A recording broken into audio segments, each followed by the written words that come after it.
Step 1, wake up early, gonna rise with the sun. Step 2, get some good, some food in you. Step 3, think real hard about what you wanna be. Step 4, everybody just do your thing. Всем привет, друзья! Сегодня я к вам с самым своим любимым рецептом кокосовых капкейков без сахара и подсластителей. Напомню, что больше подобных рецептов вы найдете в моей новой книге «Натуральные сладости». Поехали! Пшено и зеленую гречку размалываю в кофемолке в муку.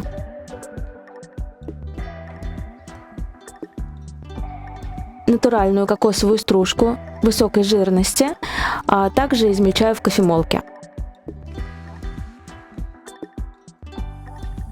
Добавляю к подготовленной ранее муке. Добавляю соль и соду. В другую чашу блендера я добавляю банан, кокосовое молоко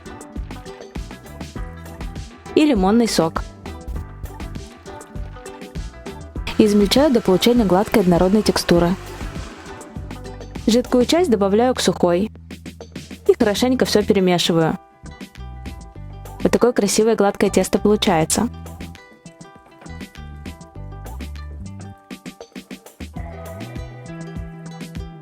Добавляю изюм, вы можете добавить любые сухофрукты.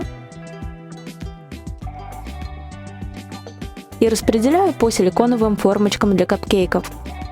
Выпекаю при 180 градусах примерно 25-30 минут. Посмотрите, какие румяные, красивые, нежные получаются капкейки.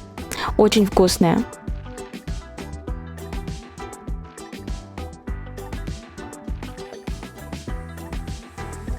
А вот какие они внутри.